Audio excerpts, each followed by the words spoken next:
Hello again and welcome to the Warhammer 40k Imperial Guard Tactics video.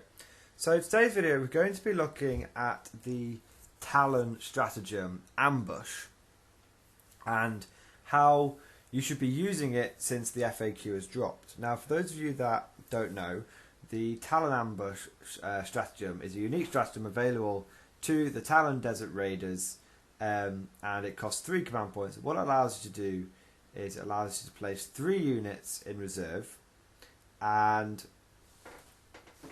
at the beginning of any of your turns in the movement, at the end of any of your turns in the movement phase, like coming in from deep strike, you can come in from any board edge that you want.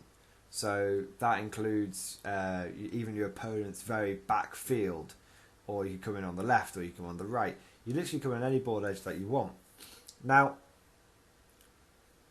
prior to the big FAQ, this was a really powerful stratagem because it allowed you to essentially outflank serious amounts of firepower into your enemy's deployment zone, or at the very least very close to your enemy on turn 1. And it did give Guard an opportunity for an alpha strike.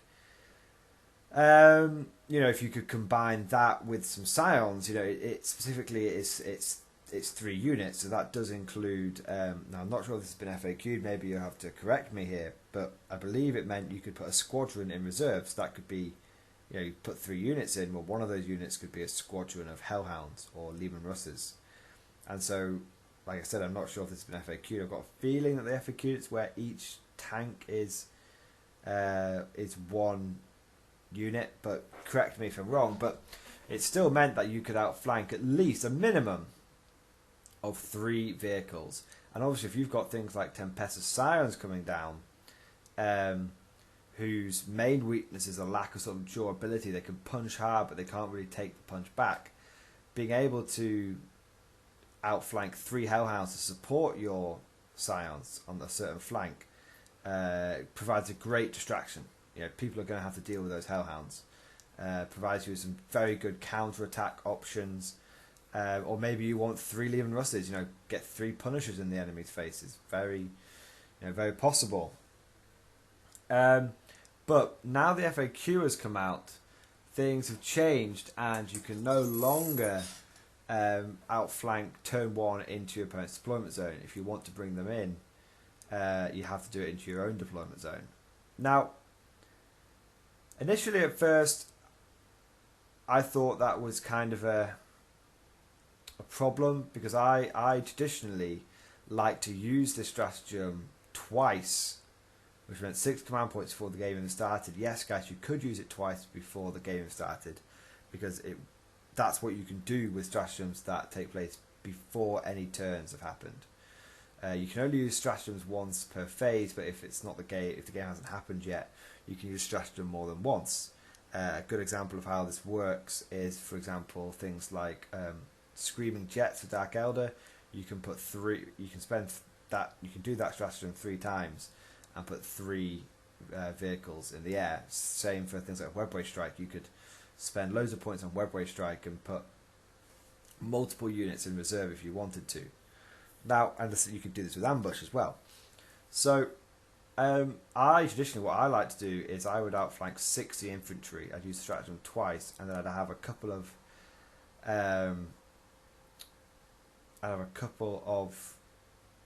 company commanders outflank using the Dagger of Tukusha Ra, or whatever it is, the generic guard stratagem relic, which allows you to outflank 2 units.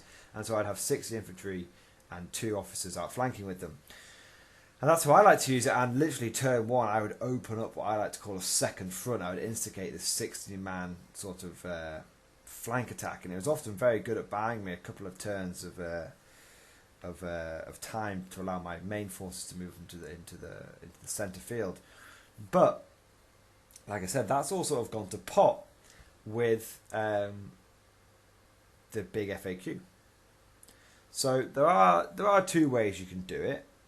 The first way is the rather obvious way is, well, just wait until turn 2. You could use your main ground forces, the ones that start on the field. You could use those to create some opportunities in your turn one, blow open some holes in the enemy lines, tear some chunks out of them, and exploit any openings. That's what you can do, and that's perfectly reasonable. But there's a more inventive use of this stratagem, and it's one that I was actually I was put onto by one of my commenters. I can't remember who it is now, but you know who you are. And I think this comment was left in response to my Dark Elder video, where I said it was Dark Elder absolutely insanely powerful. The last game I had against them, they swooped in and killed 4 out of 6 tanks in one turn. And in response, one of my subscribers said, well, what you can do, and I think this is a really, really good tactic, and it's one that I think is very powerful if you're willing to mix regiments. He said, well, what you can do is you can use the Talon ambush stratagem and outflank loads of your tanks. You could outflank all 6 if you wanted to. Outflank all your tanks, or put them in ambush reserve. But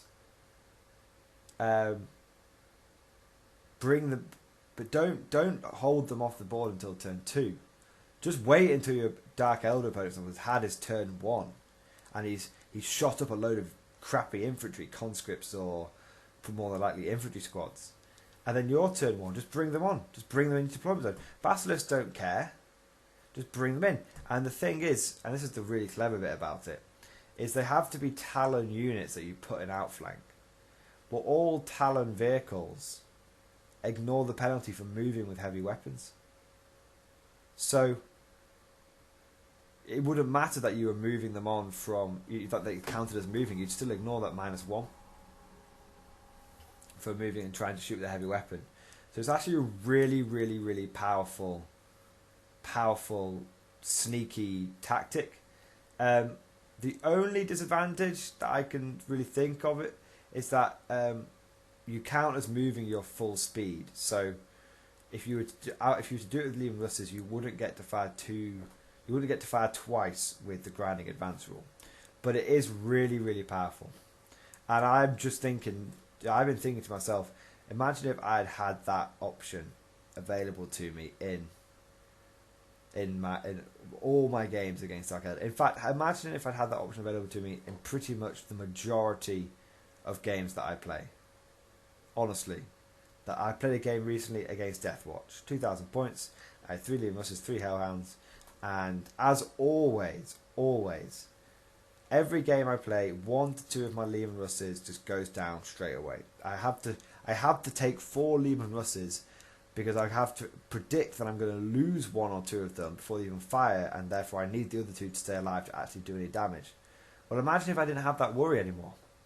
I know a lot of other people have left comments saying that they're starting to lose faith in the Leman Russ because it just gets targeted down so quickly. Because guard armies often take a long time to deploy or have more units. The enemy often gets the +1, so the enemy often goes first. Well, this is really, really good for avoiding that. This is really, really good. You don't need to be spending. It saves you points because rather than having to buy 4 Leman Russes and expecting to lose 1 to have 3 Leman Russes, you can just buy 3 of the tanks, and then all 3 are going to come in and be super powerful. Now, I do think this kind of works better with artillery than it does with Leman Russes, just because, as I said, grinding advance isn't an issue for Basilisks. Obviously, they just get 2d6 and pick the highest. So I do think you'd be better off doing this with a whole bunch of Basilisks and Manticores.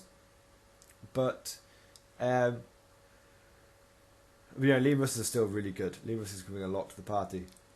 Now, for those of you saying, well, how do you justify this fluff-wise? You've got to be able to